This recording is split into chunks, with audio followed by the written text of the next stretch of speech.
אנחנו נעשה שיעור היום, שיעור שני על מאמר ביאת משיח בזוהר הקדוש. זה ספר שמות, דף שביעי, עמוד הב'. עשינו שיעור אחד בעניין מאוד כללי על העניין של המשיח. אמרנו שהמאמר הזה יש לו כמה חלקים, ונמצא איזה דרך בעזרת השם לנסות להסביר מה כתוב פה.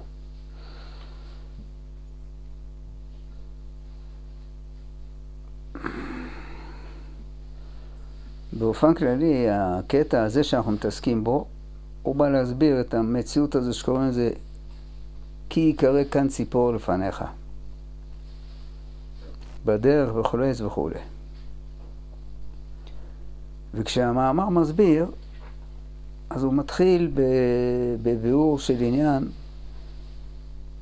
שהמשיח הוא נמצא כל הזמן בגן עדן, הוא תדיר בגן עדן. משיח זה מין משהו שנמצא תדיר בגן עדן. אני אעשה אולי קצת חזרה בכדי שנוכל להיכנס ביחד לנושא הזה. וממש השם בעזרנו. השם שפתי תפתח ופי יגיד תהילתך. ממש צריך 5 שמיים גדולים על כל דיבור שבן אדם מדבר, בפרט בנושאים האלה.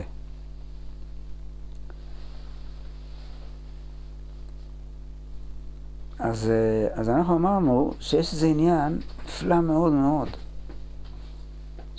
שהוא בעצם ההסבר של מה זה העולם הזה. ומה זה? זה שהעולם הזה הוא תמורה של גן עדן. זאת אומרת שהאדם הראשון, אדם וחווה, הם היו בגן עדן, בעולם של חוכמה, שהיה שם חוכמה נפלאה מאוד. האדם הראשון היה לו את הכוח לראות את האותיות שהקדוש ברוך הוא בורא בהם את העולם, ולתת שמות לכל בעלי החיים ולכל עניינים שבמציאות. ולתת להם שמות, זה לא זה סתם ממציא שמות, אלא צירופי האותיות של השמות האלה הם הצירופי אותיות שמהם כל דבר ודבר שהוא קינה הוא בנוי. והאדם הראשון, הקדוש ברוך הוא הוריד את הנשמה שלו, אדם וחווה, הוריד אותם לתוך הגוף הגשמי הזה, העולם שיש בו 4 יסודות של אש, רוח, מים, עפר גשמיים, שיש בו דומם, צומח, חי, מדבר גשמיים. והחוכמה של העולם הזה היא בדיוק החוכמה של גן עדן. זאת אומרת שהוא בנוי מהדבר הזה, רק שזה בהיעלם.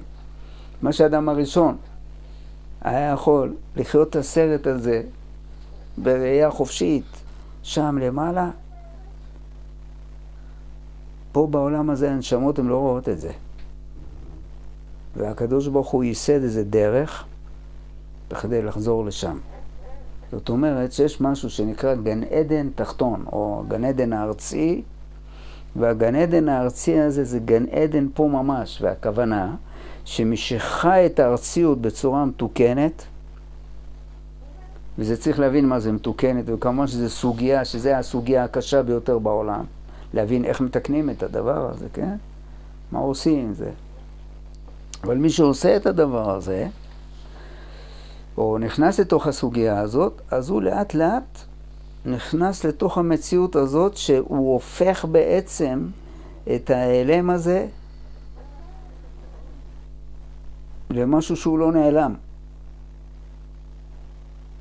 והוא חווה את זה כגן עדן ממש, גן עדן ארצי. ומי שעושה דבר כזה, אז אני לא בא לדבר על שכר בעולם הבא. בדרך האנשים האלה, שכר בעולם הבא זה לא מעניין אותם. כן, הם חווים את המציאות האלוקית פה, בצורה הנפלאה ביותר שיכולה להיות. אבל כמובן שכשהוא יגיע לגן עדן העליון, אז שם כל מה שהוא למד פה זה היה סיפור דברים, אף על פי שזה היה גן עדן, כי זה מקום של חוכמה, אבל החוכמה היא בלי סוף. כמו שכל אחד מהמידות של הקדוש ברוך הוא היא לא מוגבלת. אז גם לחוכמה אין גבול. כן? אז כל מה שהוא ראה פה בעולם של חוכמה, בעדן הזה, בעידון שהוא חי פה במציאות הזאת, שם מראים לו את זה בלי סוף.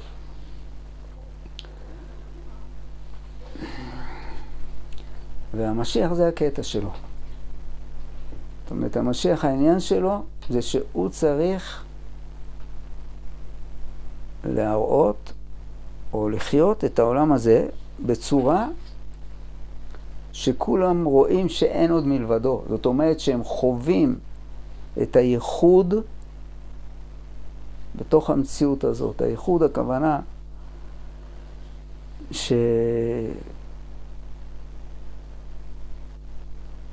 שהחומר והצורה הם בעצם דבר אחד. זה מה שהרמח"ל כותב, שכל העולם החומרי הוא הסוף של הצורה בעצם. זאת אומרת שהעולם החומרי זה לא מציאות עצמית. אין דבר כזה עולם חומרי. יש עולם רוחני שהוא בהתלבשות גשמית, וההתלבשות הגשמית הזאת זה לא איזה חומר שהוא נצחי או משהו קיים. זה איזשהו סוג של גילוי של הצורה. וכשהקדוש ברוך הוא יחליט לסיים את הסיפור של עולם החומר, שיתגלה כבודו בתחתונים בצורה שלמה, אז העולם הזה הוא פשוט לא יהיה, כי הוא יגיע לתכליתו. כמו שאנחנו אומרים שכל העולם הזה זה עולם של מחשבה.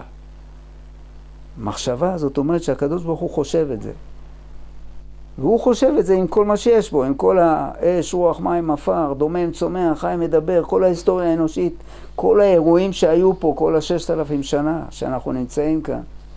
כל זה זה עניינים שנמצאים במחשבה של הקדוש ברוך הוא. כי אין עוד מלבדו. זה לא שיש קדוש ברוך הוא ויש עולם. אין דבר כזה. כן? זאת אומרת, וכשהמיצוי של העולם הזה, זאת אומרת שידעו שאין עוד מלבדו, כשזה יגיע לתכלית הזאת, אז יותר אין צורך בחומר. כי החומר הוא רק בא להוכיח את הדבר הזה, או למד על הדבר הזה. כן, זהו, זה הסיפור של משיח. והמשיח נמצא בגן עדן כל הזמן. בגן עדן יש בו כמה וכמה מדרגות. יש שלבים בגן עדן הזה, זה לא מקום אחד. כן, גן עדן זה סוג של תהליך שהנשמה עוברת בו. ואנחנו ננסה להסביר את העניינים שהמשיח עובר, על פי מה שרבי שמעון כותב. וכמו שאמרנו, השם יהיה בעזרנו. טוב, אז בואו נראה.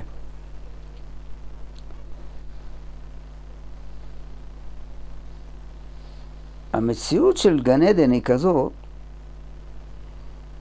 או המציאות של המשיח, שנמצא שם בגן עדן הזה, אז הנשמה של המשיח היא בעצם תלויה בנשמות של כל ישראל. מה זאת אומרת? שהמשיח זה לא סתם רק איזה מישהו. אנחנו מבינים שכל הנשמות יש ביניהם התקללות. יש ערבות בעם ישראל. והערבות זאת אומרת שכל הנשמות קשורות, זה הכל בעצם נשמה אחת של אדם הראשון. והמשיח זה הנשמה של אדם הראשון שעושה את התכלית שלה. והוא כולל את כל הנשמות. וכל אחד מהנשמות, שזה כל אחד מאיתנו, שאנחנו כולנו רסיסים של הנשמות של אדם הראשון. אז כל אחד מאיתנו, יש לו את הכושר ואת האפשרות למלא את הפונקציה הזאת. של מי שחי את העולם הזה בצורה מתוקנת, או ששואף לתיקון הזה עד כמה שהוא יכול, ובזה הוא אחד מהחיילים של המשיח. עד כמה שהוא שואף לדבר הזה. ומכיוון שאנחנו היום נמצאים במצב שהוא אולי המצב הכי קריטי שהיה בעולם, שעכשיו זה ימות משיח בפועל. זה לא סיפור עתידי. אז לכן כל אחד מאיתנו, הוא צריך למצוא את החלק שלו בתוך זה. כן.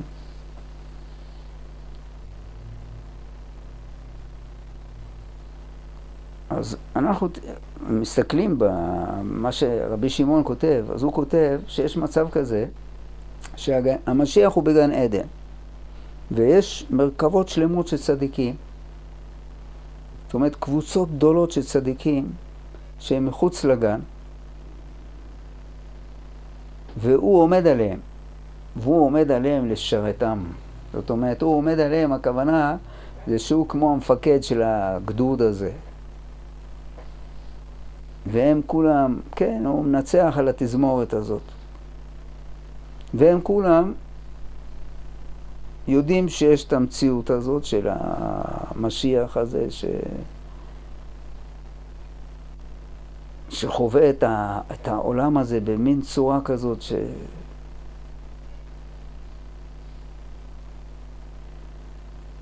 מחזיר את זה לשורש שלו. והמשיח מאוד מאוד אוהב את העולם הזה. הוא אוהב את נשמות ישראל. והחוויה הזאת, זה הדבר היחידי שיש לו בעצם. אנחנו כולנו יכולים להשתתף במידה מסוימת בחוויה הזאת.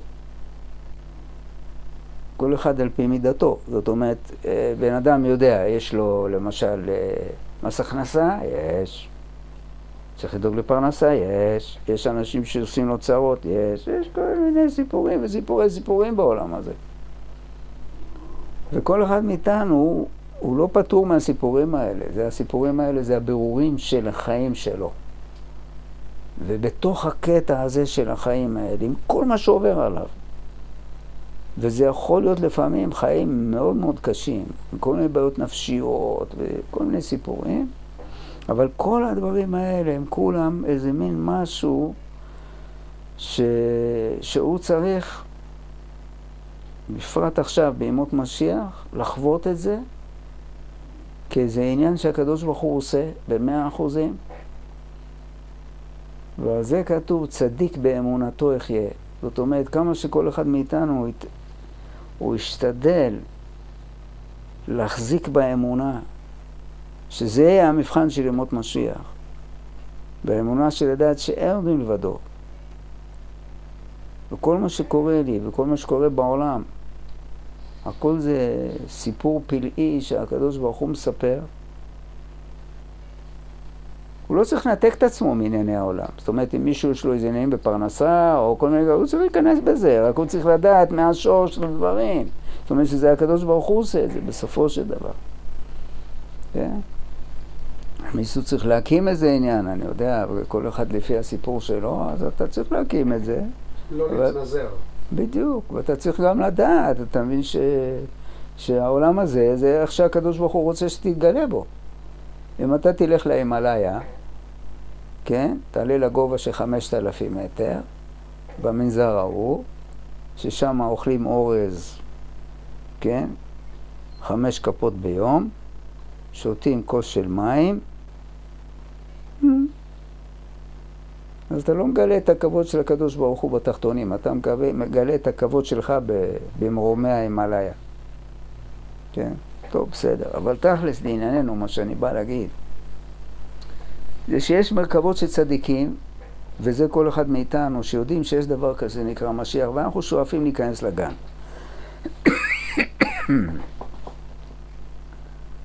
שואפים להיכנס לגן הזה. ועכשיו, הזוהר בא ומסביר. אתה שואף להיכנס, בוא נסביר לך איך עושים את זה. זה הסיפור פה. אז הוא אומר, שגם המשיח הזה, שנמצא שם בגן, אז יש לו זמנים מסוימים שבהם הדבר מאיר לו בעוצמות גדולות. והוא קורא לזה זמנים מיוחדים, שזה ראשי חודשים, מועדים, שבתות, שבהם במילא יש הערה לכולם, הערה מיוחדת שצריך ללמוד איך להתקשר אליה. ובזמנים האלה יש לו את ההערות הרוחניות הגדולות שלו, שמלמדות אותו מה קורה בעולם הזה. וזה נקרא 1000 החלין. 1000 החלין דכיסופין, ואמרנו ש1000 זה מלשון א', שזה א' בינה. זאת אומרת שיש לו שם איזה מקום שבשבת, זה ידוע שבשבת יש הערה גדולה בלימוד.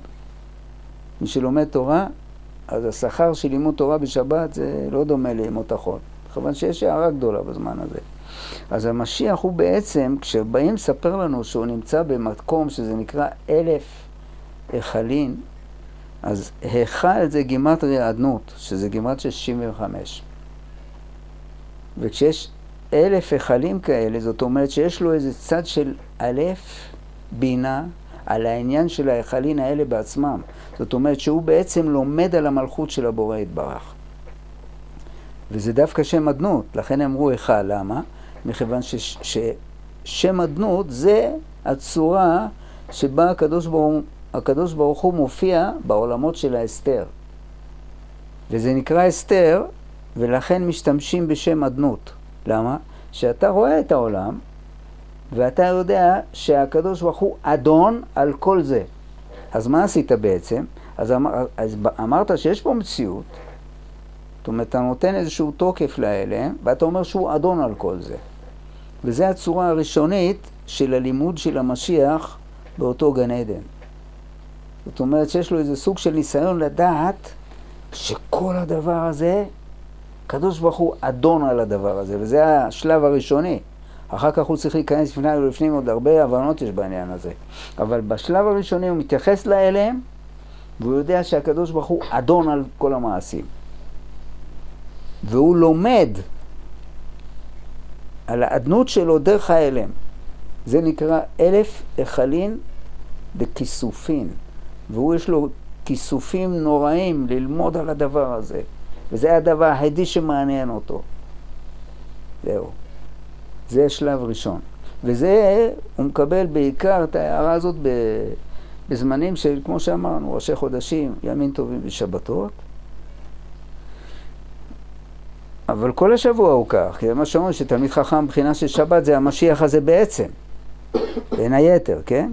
זאת אומרת שהוא בשבת הוא לומד מה שהוא לומד, ואחרי זה הוא חווה את זה בימות השבוע, זאת אומרת יש לו את הזיכרון של מה שהיה בשבת.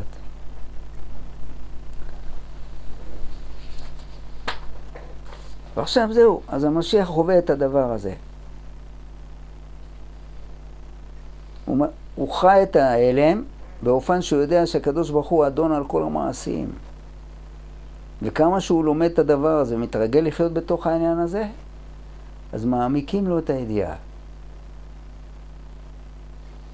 והוא עומד בניסיונות, והדבר הזה ממשיך עליו מוחין. זאת אומרת, הוא מקבל כל פעם שכל יותר גבוה להבין את המציאות. ותוך כדי ההשתלמות שיש לו בבחינה הזאת של 1000 היכלין האלה, מגלים לו איזה מקום עמוק מאוד מאוד. וזה נקרא כאן ציפור. וכאן ציפור זה חוויה נפלאה. ואני אנסה להגיד מה אומר על זה רבי שמעון. הוא מספר שיש איזה מקום, שזה נקרא כאן ציפור, וזה מקום עמוק מאוד מאוד. והמשיח חי שם. ואנחנו אמרנו שציפור זה חוכמה, וכן ציפור זה כמו הבינה שהיא בונה בית לחוכמה.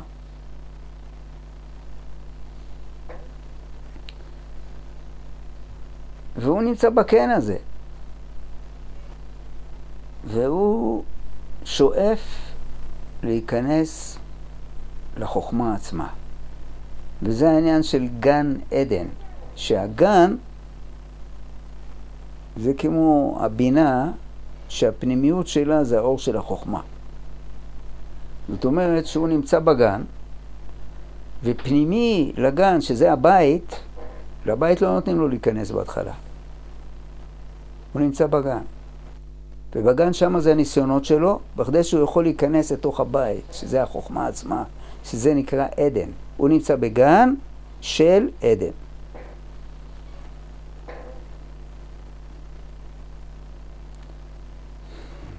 ומה הוא רואה שם?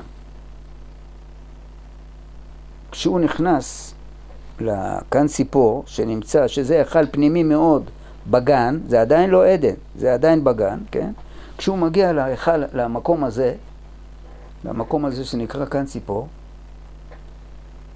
שם הוא רואה דבר שהוא מכונה פרופירה דה מלכה. ככה זה בארמית נקרא.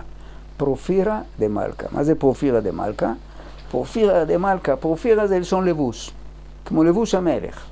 נותנים לו לראות את לבוש המלך. עכשיו, מה זה לבוש המלך? אז אמרנו שהלבוש של המלך, שהוא נותנים לו לראות, זה לבוש מיוחד מאוד. זה לבוש שיש עליו רקמה של כל העמים שעשו צרות לעם ישראל.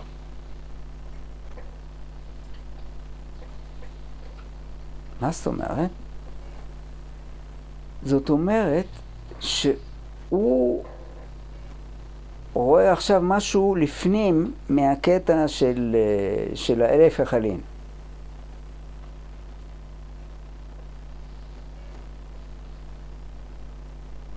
באלף החלין הוא תופס, הוא מתמודד נגד הניסיון הזה, שהעולם מראה לו פנים כאילו הוא דבר עצמי, והוא אומר לא, זה האדון הזה, הקדוש ברוך הוא האדון על כל זה. זה גם הסיבה, אגב, שאנחנו, כשאנחנו מברכים, אנחנו אומרים שם אדנות. אנחנו לא אומרים שם הוויה. אנחנו רואים שם הוויה ואומרים שם אדנות. למה? כי אנחנו עדיין בתוך הניסיון הזה, של להמליך את הקדוש ברוך הוא על האלם. והשם הוויה הזה,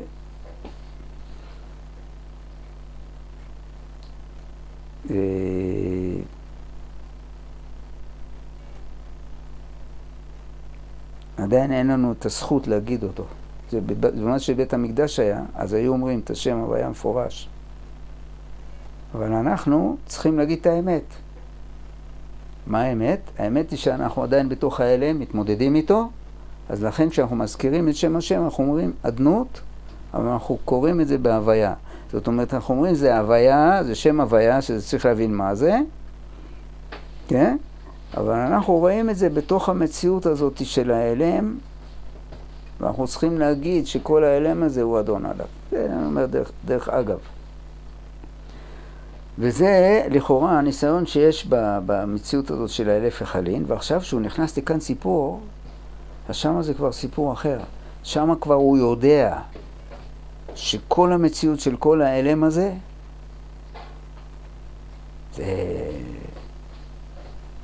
זה אין עוד מלבדו.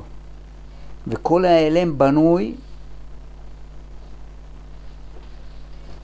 על פי הצורך של הנשמות. והנשמות, הן קובעות בעצם איך האלם ייראה. כשמישהו עומד בניסיון, אז פותחים לו איזה פתח בתוך המציאות של האלם הזה. לראות מה מסתתר מאחרי זה. וזה מה שקורה עם המשיח הזה בכאן ציפור. זאת אומרת שבכאן ציפור נותנים לו להבין שכל המציאות פה זה לבושים של שם הוויה. כן? ומכיוון שנשמות ישראל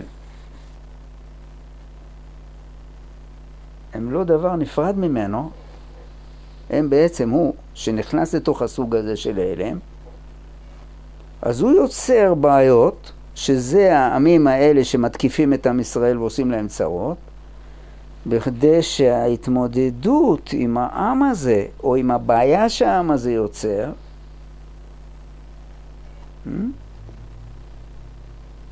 היא תחזיר אותם אליו. כמו שאנחנו יודעים, שיש 70 שורשים לנשמות ישראל, שזה ה-70 בני יעקב שירדו מצרימה, והם יורדים למצרים לתוך 70 לבושים, שזה ה-70 אומות שנמצאים שם. ולכן התורה גם כן התרגמה ל-70 לשון. כן, שכל ה-70 לשון האלה זה הפנים של הנשמות האלה, כמו שזה בא לידי גילוי בחיצוניות. ועם ישראל גלה בתוך ה-70 אומות האלה, בכדי להחזיר את הלבושים האלה להיות מה שהם צריכים להיות.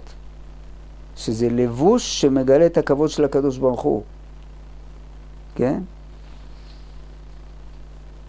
זאת אומרת, סתם, אני אומר בתור דוגמה, למשל, היום אנחנו בגלות אדום.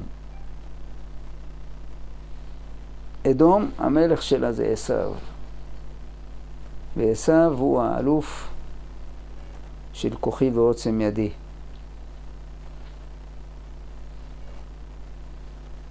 והוא רואה את עצמו כאדם עשוי, זה עשיו, עשוי.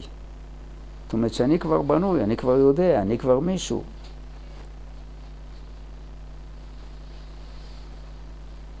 ובכוחי ועוצם ידי אני יכול לנהל את העניינים שלי על ידי השתדלות, על ידי כל מיני מניפולציות שאני אעשה.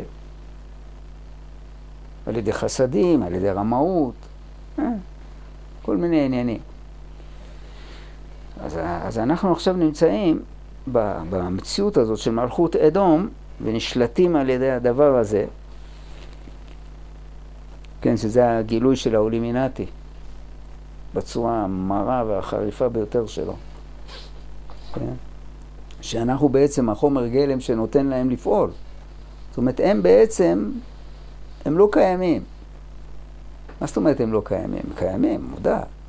אלא המציאות שלהם זה משהו שהוא נמצא בעצם בשורש שלו קיים רק מצד שישראל עדיין לא נתקנו.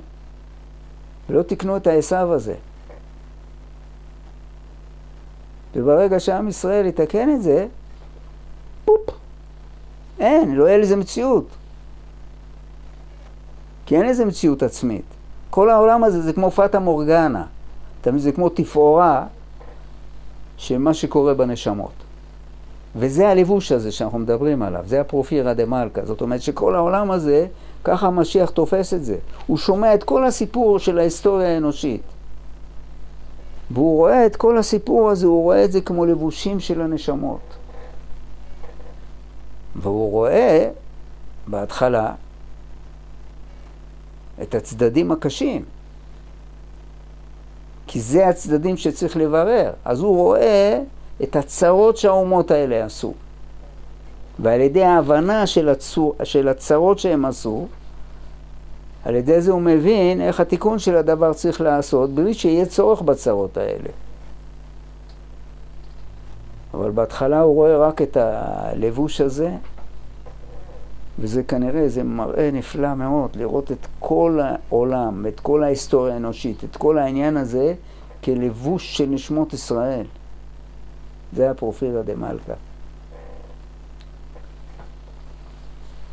וכשהוא רואה את הדבר הזה,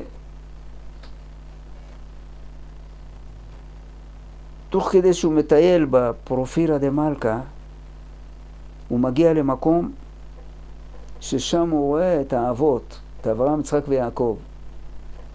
ואיפה הוא רואה אותם? הוא רואה אותם בבית המקדש החרב. הוא רואה את בית המקדש חרב, והוא רואה את האבות נמצאים שם. מה הכוונה בזה? אנחנו יודעים שאנחנו כולנו נקראים בנים, בני בנים של האבות.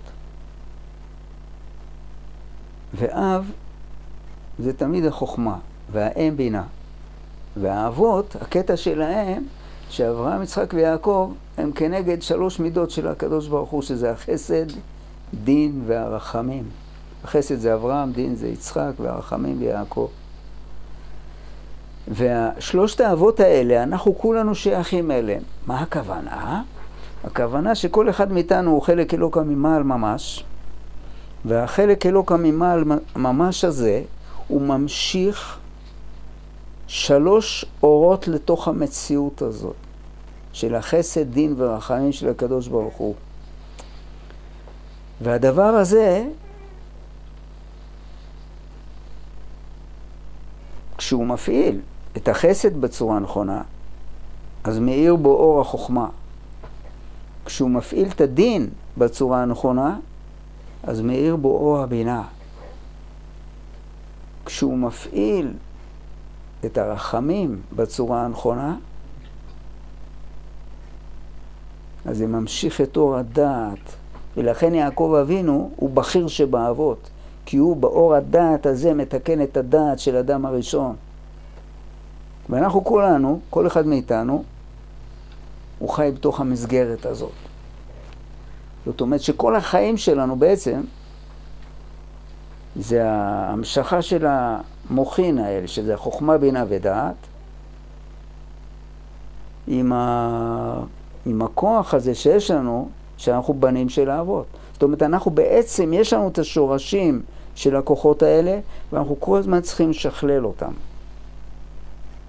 כל הזמן אתה צריך להבין יותר מזה אברהם אבינו. אתה מבין, אברהם אבינו עמד ב10 ניסיונות. עכשיו, להבין מי זה אברהם אבינו, זה להבין את ההשתלשלות, איך אברהם אבינו התחיל, מה היה השלב שני שלו, איך הניסיונות האלה נכנסים לתוך המציאות שלי, בתור אברהם אבינו. מתי יגיעו מעשיי למעשה אבותיי? זהו בדיוק. זה כתוב.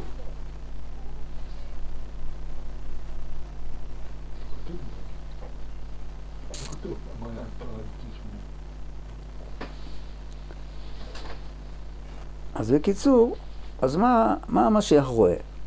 הוא נכנס עכשיו לחוות את הקטע הזה שזה הפורפירא דמלכא, והוא רואה את הלבושים שנוצרים מההערה של הנשמות, והוא רואה את בית המקדש חרב. מה זאת אומרת? זאת אומרת, הוא רואה איך המציאות הזאת היא בעצם מקום שלא עומד בתנאי. זאת אומרת שעם ישראל לא בוחר, לכן זה חרב. זאת אומרת, עם ישראל הוא צריך להיות עם בבחירה. והוא צריך להביא לפה את הבחיר שבאבות, שזה יעקב. יעקב בחיר שבאבות, זאת אומרת, זה שיעקב מיתתו שלמה. זאת אומרת, 12 הבנים של יעקב הם אלה שמחזיקים את אור אין סוף בתוך המציאות. ולכן בארץ ישראל יש 12 נחלות, שזה 12 סוגים של עבודה במציאות של העולם הזה, שמכניסים את אור אין סוף לתוך המציאות. לכן יעקב הוא בחיר שבאבות כי אין בו פסולת. באברהם יש איזה צד שהחסד הוא מחויב, אבל החסד הזה יכול להוציא איזה בחינה שקוראים לה ישמעאל, שצריכה בירור. והדין, כן, שזה יצחק, יש בו איזה צד שבשביל לברר את היצחק בצורה שלמה חייבים לזרוק החוצה את העשיו הזה, שהוא בן שלו. ויעקב, מי שמבין מי זה יעקב, מבין מה זה הכוח של התפארת, כן, שזה הצורה של, באופן כללי מאוד אני אומר את זה, זה הצורה של נעשה ונשמע. יעקב אבינו יש לו את הכוח לפעול בתוך המציאות, באופן שהוא מבין שיש פה איזה משהו הרבה מעבר לנראה לעין, ואני ציית לרצון האלוקי, גם אם זה לא בתוך המסגרת של החוכמה שלי. זאת אומרת שמצד החוכמה שלי הייתי צריך לעשות משהו אחר. זה יעקב. וזה מה זה בירור לא פשוט. וכשהוא עושה את זה הוא נהיה ישראל. ואז שהוא נהיה ישראל אז מאיר בו הקו של אין סוף, שיורד לאין סוף, יורד בו ומאיר את הצד הארצי שלו, שזה ארץ ישראל. זה המציאות של ארץ ישראל. אז זהו, אז המשיח הזה, מה קורה לו? אז המשיח הזה מתרגל קודם כל, כמו שאמרנו, במקום הזה של אלף החלין דכיסופין, לדעת שאין עוד מלבדו. שהוא אדון על הכל. יביאו לו וואחד ניסיונות קשים. לחשוב שהוא עשה, הוא אמר, זה אמר, כל מיני כאלה. לא, לא, לא, לא, לא. הוא צריך לדעת שזה אבסולוטי. וכשהוא שם, אז עכשיו משתכלל את הראייה שלו, ואז נותנים לו להיכנס לפורפירא דמלכא, לראות באמת את הסיפור שהקדוש ברוך הוא מספר על ידי ה70 אומות האלה, שהם כנגד ה70 שורשים של בני יעקב. והוא רואה את האבות בבית המקדש החרב. זאת אומרת, בית מקדש זה בדיוק המציאות הזאת, זה המציאות הארצית בצורה המתוקנת שלה. והוא רואה את זה חרב, כי עדיין לא תיקנו. והקטע שלו זה שהוא צריך לדאוג שזה יהיה מתוקן. זאת אומרת, הוא צריך לדאוג לזה. הוא עושה מה שהוא עושה, וכל הנשמות שקשורות אליו, שזה כל נשמות ישראל, צריכות להיות בסיפור. היום אנחנו בגלות, זה לא רק המשיח בגלות, זה כולנו בגלות. למה? כי כולנו בתוך הסיפור הזה שכביכול האלם יש לו איזה סיפור מצד עצמו. ולא בנינו את המציאות הזאת קדושה. זאת אומרת, לא יצרנו מציאות שכל הדומם צומח חי מדבר על זה, הכל זה על טהרת הקודש, כמו הדמיון של הירוקים. אבל הרבה הרבה יותר מזה.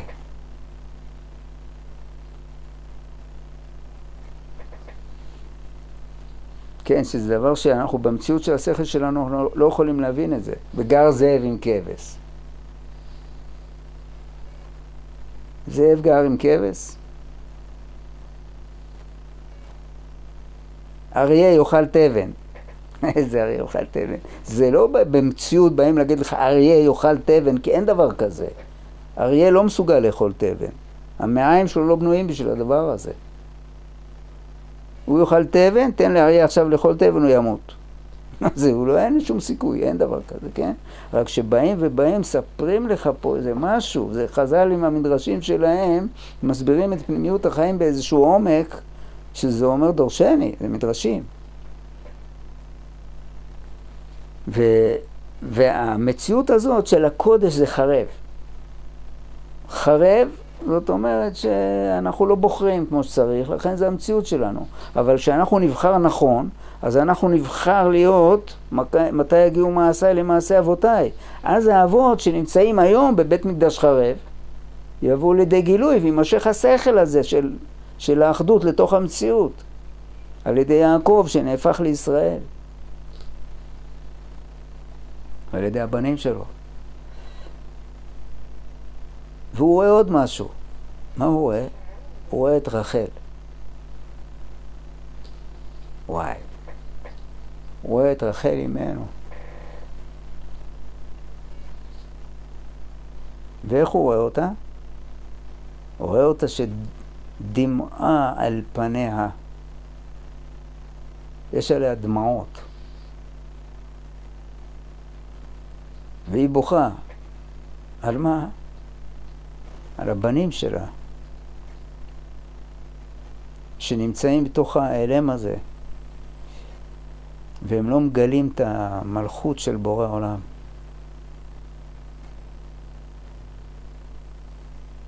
וכל הנשמות הם בעצם בנים שלה, כולם. כולל כל השמאלנים ולא יודע מי, אלה שחושבים שאין דבר כזה. כולל כל הימנים גם כן. שחיים היום באיזשהו טמטום. אתה מבין, זה נבלה וזה טרפה.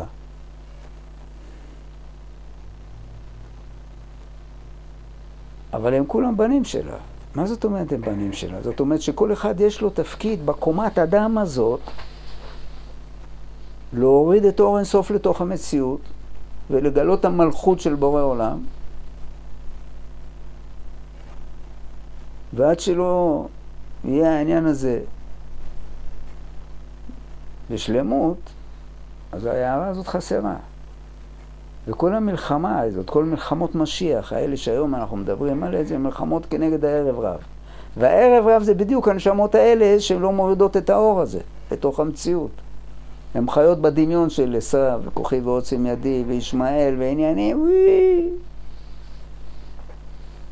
ומובטח לנו שלעתיד לבוא זה יתקן. וזה מה שכתוב פה, שהקדוש ברוך הוא רואה את רחל, שהיא בוכה, והוא מנחם אותה. והיא מסרבת להינחם על בניה, ככה כתוב. מסרבת להינחם. הקדוש ברוך הוא מנחם אותך, אז מה זאת אומרת? מה? רגע, אני לא מבין. הקדוש ברוך הוא מנחם אותך? מנחם זאת אומרת, ניחום זה תמיד עניין של שינוי מחשבה.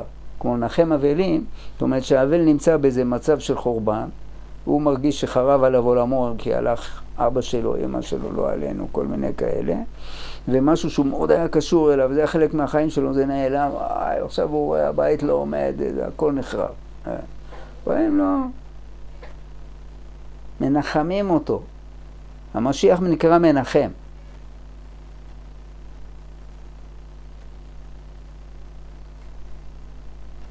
הוא נקרא מנחם בגלל שהוא משנה את המחשבה של ישראל.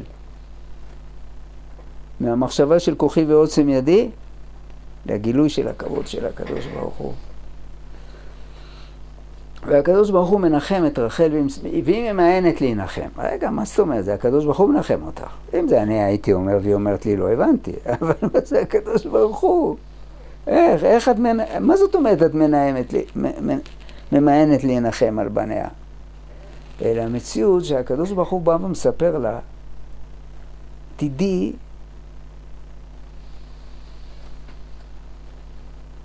שלעתיד לבוא זה יהיה.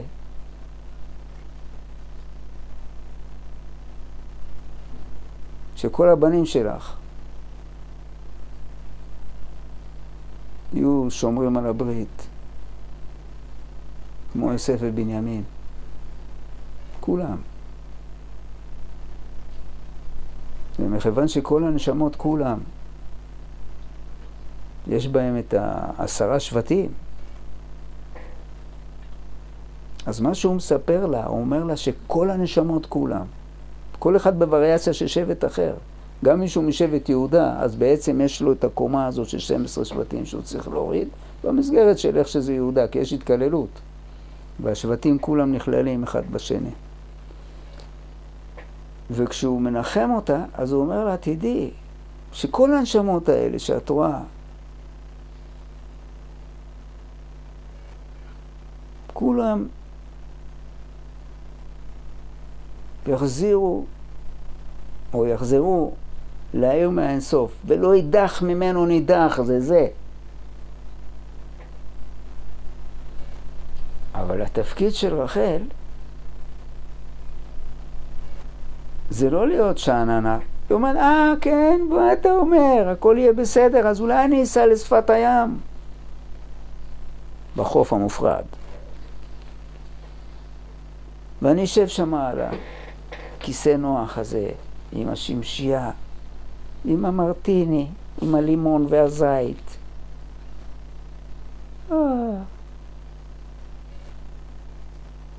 משתזף כמו חתול. זה לא רחל. רחל זה מציאות של עבודה. זאת אומרת, כל אחד מאיתנו שיש לו את המלכות של בורא עולם, זאת אומרת שיש לו איזה צד של זהות עם הרצון הזה, שהעסק הזה יגלה את הכבוד שלו. ואף על פי שאני יודע שזה לעתיד לבוא יהיה, זה לא מרגיע אותי עכשיו. זאת אומרת, זה מרגיע אותי, טוב, בסדר, אבל זה לא הופך אותי יענו שאני נוסע לשפת הים, או נגמר העבודה. זה הקטע שהיא ממאנת להנחם.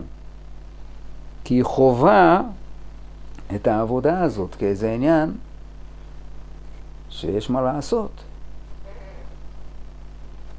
ורחל, כשהוא אומר שדמעה על פניה, ככה הוא אומר, אז יש רחל, דמעה זה בגימטריה 119, ורחל זה גימטריה של 238. וכתוב שיש לה 2 דמעות יורדות. לטוני הקטן יש לו דמעה אחת יורדת,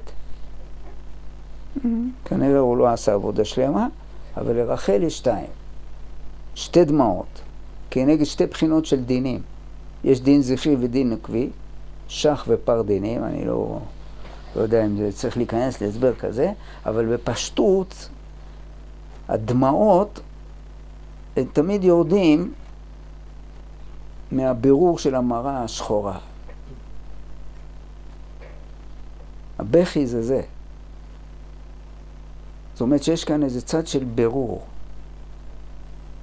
והיא בוכה, זאת אומרת שהיא בעצם משחררת את עצמה מהמציאות של שבי,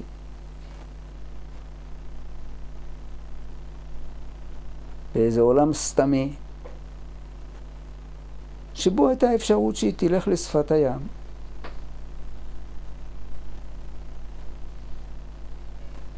והיא חובה את האמת, שיש פה איזה סוג של צער כזה.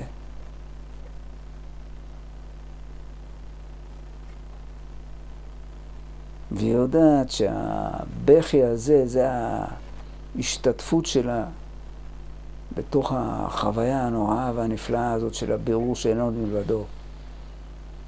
ועל ידי הבכי היא זוכרת. ולכן רחל מבכה על בניה. זאת אומרת, היא בוכה על הבנים שלה, ששבויים בהלם, ולא מתפקדים. והבכי הזה של רחל,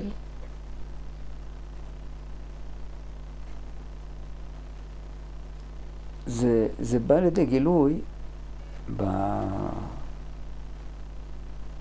בצער הזה של השכינה שהצדיקים חווים. וכשהם בוכים על חורבן הבית, נגיד בתיקון חצות וכו', אז הבכי הזה, זה בדיוק הבכי הזה של רחל, שקושר אותם לתכלית שעדיין לא הגיע למיצוי.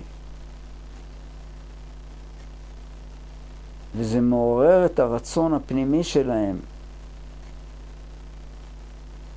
שכך יהיה. ומכיוון של הצדיקים ולכולם יש קשר לכל הנשמות, יש התקללות בין הנשמות. אז הבכי הזה שהם בוכים, הוא מפעיל בהתקללות את כולם. זאת אומרת, את המלכות שנמצאת בכל נשמה ונשמה.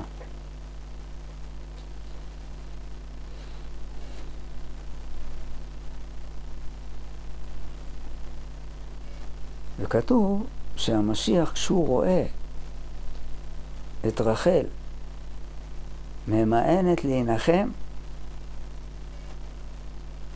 אז הוא בעצמו מרים את קולו ובוכה. למה? מכיוון שהוא הבן של רחל. בצורה החזקה ביותר. זאת אומרת, כל אחד מאיתנו, כשהוא מגלה את הבחינת משיח שבו, אז הוא בן של רחל. שמה הסיפור של רחל? אנחנו רואים שיעקב אהב את רחל. אז מה זה האהבה שלו לרחל? שיעקב אבינו ידע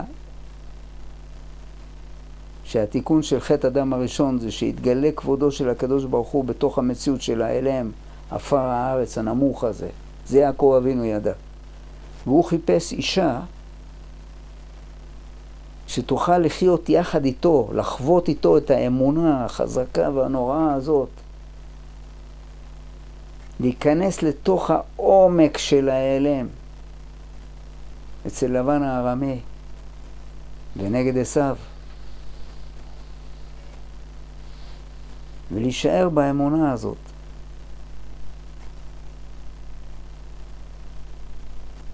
ולכן הוא אהב את רחל, כי הוא ידע שזה התפקיד שלה. שלרחל יש את הכוח לחיות את המציאות של האלם, ולא להאמין לפת המורגנה הזאת שהיא רואה לנגד עיניה. לא להאמין, מה זאת אומרת לא להאמין? לא להאמין שזה דבר עצמי. לכן יעקב אבינו הוא צריך אישה כזאת. כשהוא נמצא אצל לבן, אז הוא צריך אישה שיש לה את הכוח הזה לחיות את הצער של העולם הזה, בלי ליפול ברחמים עצמיים וכל מיני עניינים כאלה. זה יעקב. והמשיח, שהוא בן של רחל, אז הוא נמצא עכשיו בכאן ציפור הזה. והוא נמצא במקום שמראים לו את הפרופירה דה מלכה. מראים לו את כל העולם הזה כלבושים של האינסוף עצמו. שבא לידי גילוי על ידי הנשמות של ישראל עם כל מה שעובר עליהם.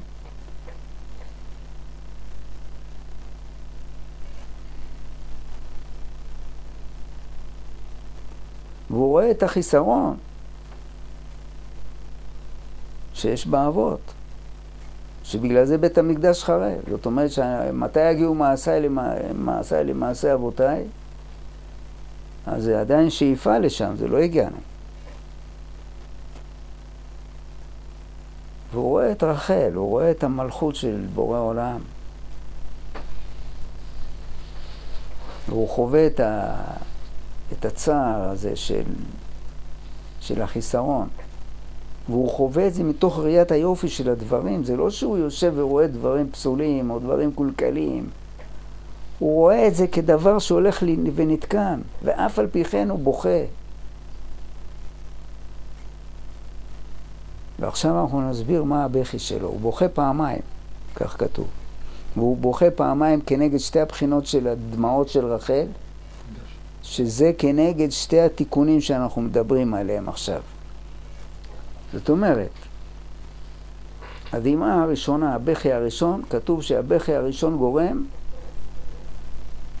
גורם לכך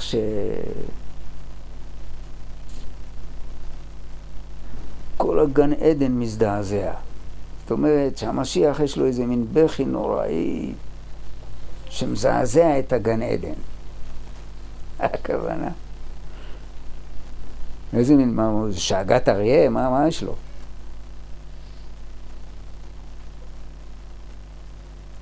העניין הוא, זה הגן עדן זה מציאות. יש גן עדן תחתון, הנה, עכשיו אני מדבר עליו. אז מה, בגלל שאני מדבר על זה אני שם? לא, יש אנשים יודעים לדבר. כן, אז אני מדבר על הגן עדן הזה. אבל כשיבוא לי איזה ניסיון או משהו, אני יודע לאיפה יקחו אותי. וכשהוא בוכה את הבכי הזה שמזעזע את הגן עדן, זה כשאתה מזעזע בן אדם, אתה בעצם מחזיר אותו הביתה. אתה רואה אותו בשטות שלו. אתה רואה אותו הולך לדרך, לא דרך, ואתה מזעזע אותו. אז לזעזע אותו זה להחזיר לו את המודעות של בעצם מה קורה פה ובאיזה שטות אתה חי. וכשהגן עדן מזדעזע, הכוונה שאם הוא רק יודע שיש גן עדן, והעולם הזה הוא תמורה של גן עדן, וזה באמת סיפור נפלא מאוד העולם הזה, ובגלל זה אני שואף שיהיה לי פרארי. או בית תלת קומתי, חב"ד חג התנאי. כן? עם גן כמו גן עדן. שאני אביא את ההוא מהמקדש של הבהאי, שהוא יסדר לי את זה, אתה מבין?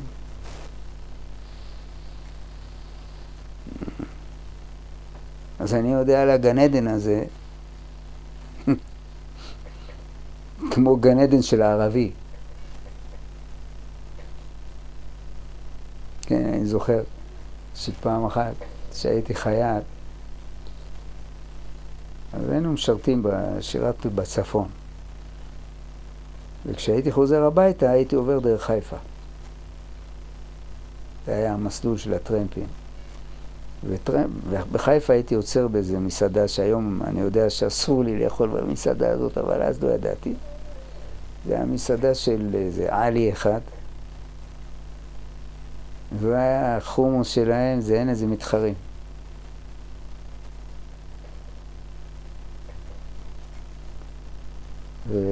ובמסעדה שם היה ציור נפלא מאוד. מה היה מצויר שם? היה קיר גדול, והם ציירו שם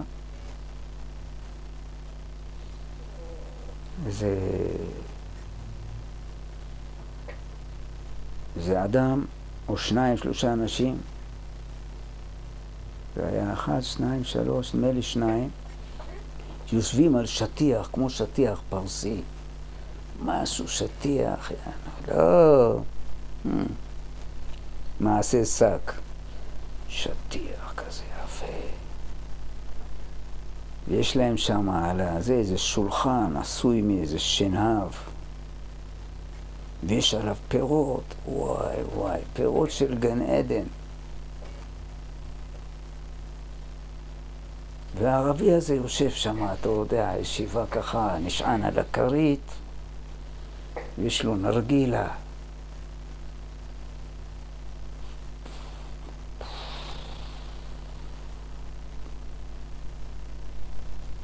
יש לו תרבוש כזה עם איזה אבן יפה ככה. ויש שם את פטמה, וזו תנועה של מגישה להם לשתות.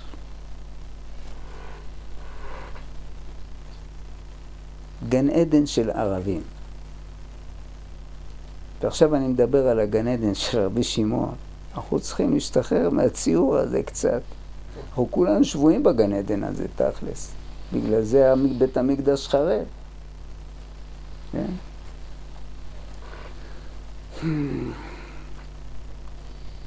אז הבכי הראשון זה לזעזע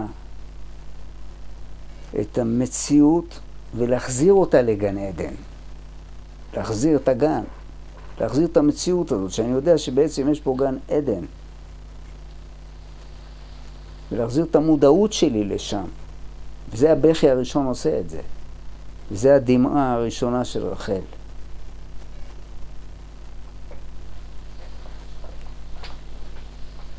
והכוח הזה של לשלול את החזו דהי אלמה שיש לרחל, שעל החשבון הזה יעקב אוהב אותה. כי הוא יודע שהיא יודעת לעשות את זה. והדמעה השנייה זה הדמעה כנגד הדינים שיש בה כאן ציפור. שמה קורה שם? אמרנו שבכאן ציפור זה כבר האדם רואה את התהליך. הוא רואה את המציאות של כל העולם הזה כלבושים. והוא מבין שכל הקטע הזה זה לבושים שהם בעצם במחשבה האלוקית כמו תפאורה של המציאות, שהשחקנים במשחק שהתפאורה הזאת סביבם זה הנשמות עצמם.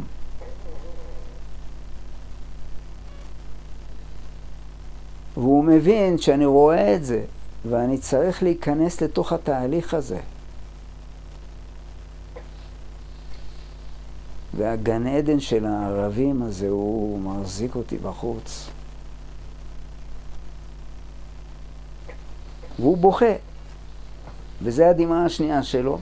וכתוב שהדמעה השנייה שלו, מה היא עושה? היא מזעזעת את הרקיע שעל גן עדן. יש איזה שמיים מעל גן עדן, שזה רקיע. והבכי הזה, הבכי הראשון שלו מזעזע את הגן. והשני, את הרקיע שמעל הגן. אם זה הראשון, זה היה אריה, זה אי אפשר בכלל לתאר כמה זה צוות של מיליון אריות. מזעזעות את הגן, את הרקיע שעל הגן. כן, הכוונה, רקיע זה תמיד בחינה של שמיים, בוא נגיד. אז יש שמיים וארץ. והרקיע שעל הארץ, שעל הגן עדן הארצי הזה, הוא בעצם העבודה השממית או הרוחנית שצריך לעשות בכדי להאיר את המציאות הארצית הזאת מהחוכמה האלוקית, שזה השמיים, זה הרקיע הזה. עכשיו מה שקורה זה שהדמעה השנייה של רחל, או הדמעה השנייה, או הבכי השני של המשיח הזה, שבבכי השני מזדעזע הרקיע שעל הגן, הכוונה זה שהרקיע הזה, הוא יודע עליו שיש דברים שאני צריך לעשות, ואני לא עושה. והבכי הזה מזעזע את הרקיע הזה ומכניס אותו לתוך המציאות של העבודה הזאת. וזה השתי בחיות שהמשיח בוכה, כנגד שתי המצויות שהוא נמצא בהן. שאחד זה הסיבוב הראשון שלו באלף החלין, והמציאות השנייה בה הוא מפעיל את השמיים האלה שיכנסו לתוך העולם החרב הזה, לתוך בית המקדש החרב, ויוציאו לפועל נכון את האבות, את אברהם, יצחק ויעקב, וישחררו את רחל מהמרה השחורה הזאת. ואז שזה קורה, אז קורה משהו מעניין מאוד. מה קורה? אני אקרא לכם את זה.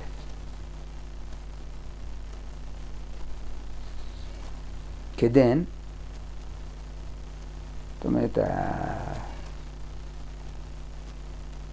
מן הראוי שנקרא מה הזוהר אומר.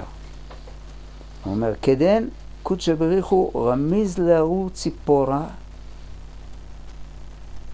והעל להוא קנדילה. ויתווה לגבי משיח, וקרא מה דקרא, ויתאר מה דיתאר. בלשון עברית, או בוא נגיד בלשון הקודש, מה שקורה זה אחרי שהמשיח בוכה את שתי הבחיות האלה. זאת אומרת שהוא מכניס לתוך מציאות של העבודה את החיסרון של הדמעה הראשונה, מזעזע את הגן, ואחרי זה גם את הצד של השמיים שמעל הגן הזה, שיכנסו בתוך הארציות הזאת, שזה הדמעה השנייה שלו. וכשזה קורה, אז הקדוש ברוך הוא רומז לציפור שתיכנס לקן. זו אותה ציפור שאמרנו שהיא נמצאת בהיכל הזה שנקרא, או במקום הזה שנקרא כאן ציפור, והיא מודיעה בכרוז, הלו, משיח, יש פה כאן ציפור, צריך לבנות את הקן הזה כדי שהציפור תוכל להיכנס. מכיוון שאם התנאי לא בנוי, אז החוכמה לא נכנסת. והתנאי הוא בא לידי גילוי בשתי הדמעות האלה.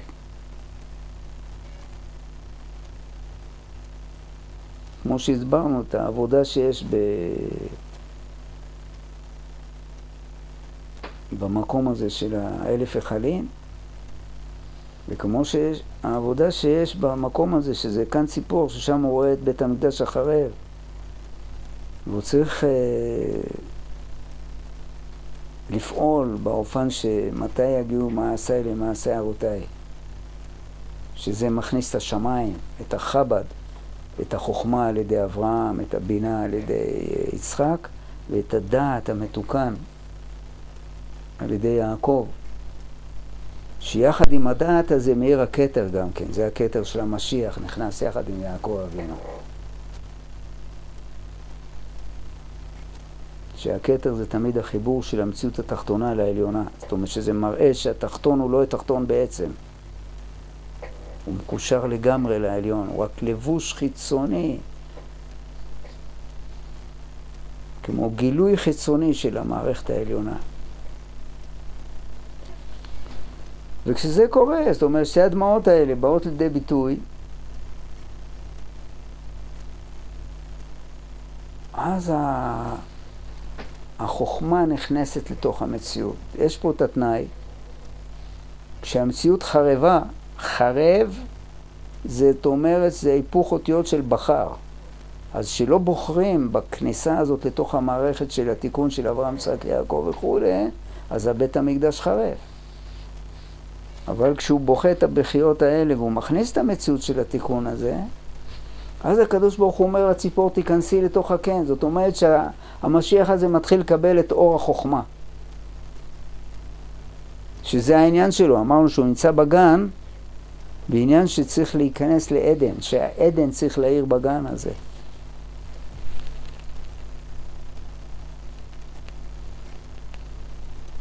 הוא אומר, רמיז, הקדוש ברוך הוא רמיז להי ציפורה, והעל להוא קנדילה. הוא אומר לו, ציפור, ציפור, תיכנס שם. בקן, שזה הבית, שזה התנאי, זה הבינה.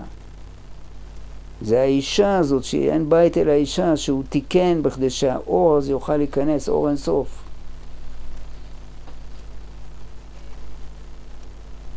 ואז קורה דבר מאוד מעניין.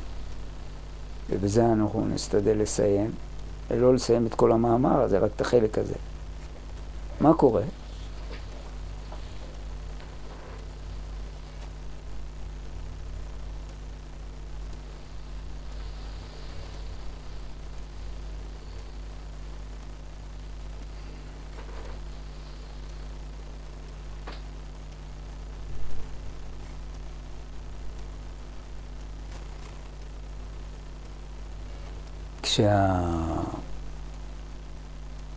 שהבחירה הזאת נכנסת לתוך המציאות.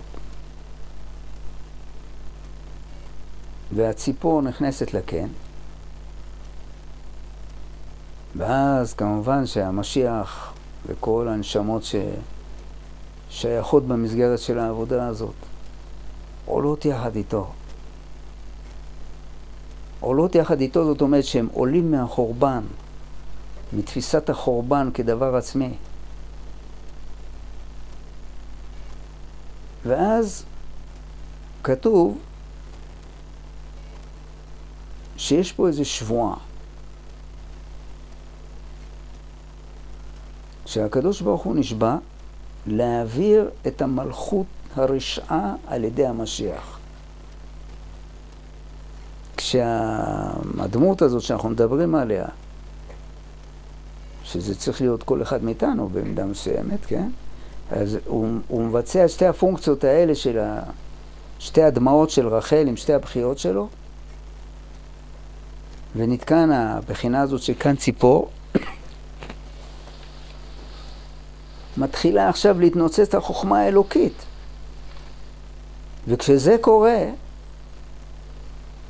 אז המשיח מקבל שבועה מהקדוש ברוך הוא, שהקדוש ברוך הוא יפתור את הבעיה של האלם. על ידך, ככה הוא אומר לו. וזה מעניין שהפסוק הזה כתוב בזוהר, באופן כזה שזה לא כל כך ברור מי הוא הנשבע. אם המשיח נשבע, כשהוא רואה את אור החוכמה הזאת, הוא נשבע שאני אעשה את כל מה שאני יכול בכדי להחזיר את בית המקדש הזה שלא יהיה חרב, או שזה הקדוש ברוך הוא נשבע שהוא יעשה את זה על ידי המשיח. ויש שני מפרשים, אחד כותב כך והשני כותב אחרת. ושניהם זה אמת. שהלוא המשיח זה לא מישהו עצמי, המשיח זה, מי זה המשיח? זה מישהו מחלק נשמת אדם הראשון, שהוא חלק אלוקה ממעל ממש. וזה כאילו שהעולם שהקדוש ברוך הוא הכניס את הנשמות לתוכו, לשליטה של העלם קשה, והנשמות זה הוא. אז הנשמות הן יוצרות את המצב, כאילו הקדוש ברוך הוא בתור נשמות, כן, יוצרים את המצב. על ידי משיח, שהמציאות חוזרת הביתה. זה נקרא שהקדוש ברוך הוא נשבע שעל ידי המשיח הוא מחזיר את העלם לגילוי. ואתה יכול להגיד שהמשיח נשבע, למה? כי המשיח לא פועל מצד עצמו. המשיח זה מי שמשוחרר מכוחי ועוצם ידי. וכשהוא משוחרר מהכוח הזה של כוחי ועוצם ידי, אז הוא חוזר להיות חלק אלוקה ממעל ממש. ואז זה כאילו הקדוש ברוך הוא פועל, בלי הסתרה אחרא.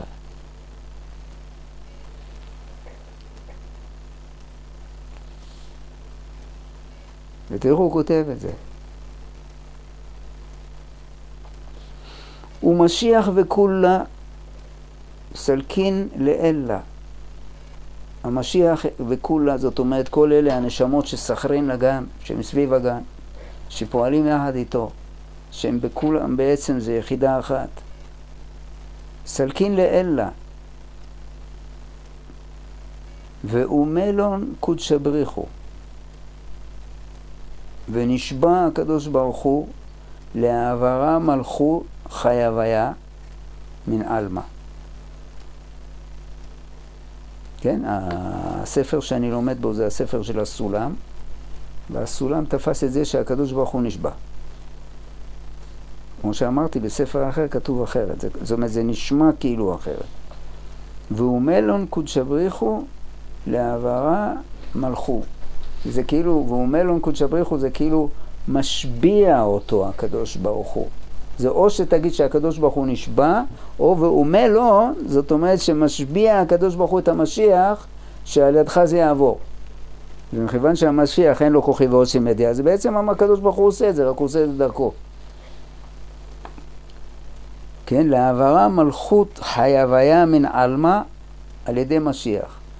ולנקמה נקמין די ישראל, ולנקום את הנקמה של ישראל בכל האומות האלה שפעלו נגדם. פויה מה שהם עשו.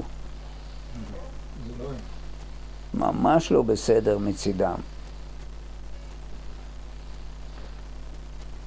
כן, כתוב מפורש. ולנקמה נקמין די ישראל. זאת אומרת, תהיה פה נקמה בגויים. כבר הסברנו פעם, באחת מהדרשות, שהנקם זה אותיות קם עם נון. הנון היא לא שייכת זה העניין של קימה. כן, ומה שקורה פה, כשהמשיח ממלא את הפונקציה הזאת, שהוא צריך לעשות בכאן ציפור, אז בעצם הוא מקים את הצורה של עם ישראל. וזה השבועה הזאת. השבועה הזאת זה על הקימה הזאת. ושבועה זה לשון 7. למה? מכיוון שזה תהליך, כמו ראשון, שני, שלישי, רביעי, חמישי, שישי, שבת. כן? אז כשהמשיח נשבע, אז בעצם מה שהוא עושה, הוא מכניס את עצמו, או מכניס את המציאות לתוך התהליך הזאת, שבה תהיה נקמה בגויים. מה זאת אומרת נקמה בגויים? כל הצורה של הגויים זה צורה נפולה בעצם של ישראל. הוא יקים אותם, זאת אומרת כל 70 שורשים של בני יעקב יקומו. ואז יהיה עולם נפלא מאוד. שכל 12 שבטים יאירו פה. ואנחנו היום נמצאים במין מצב כזה, זה שעדיין אנחנו מחכים לקיבוץ גלויות האלה. ועיקר הקיבוץ גלויות, אז אנשים תופסים את זה שהסבתא שלו והדודה שלו יחזרו מארצות הברית.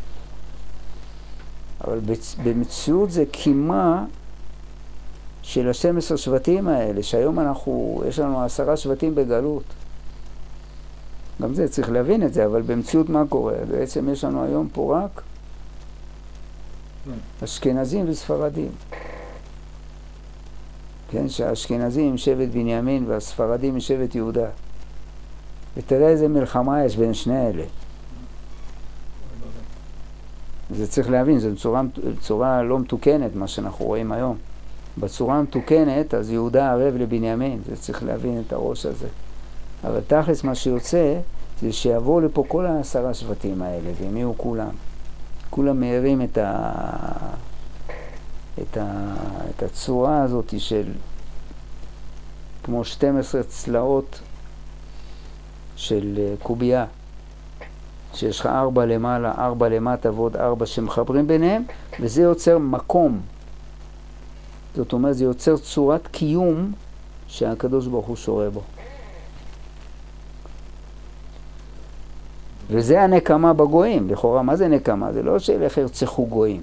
אין מה לרצוח אותם. הגויים זה סוג של תפאורה בכלל.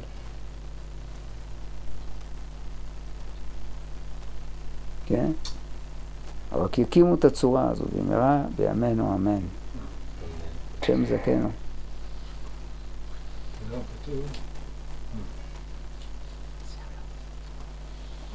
כן, עד פה.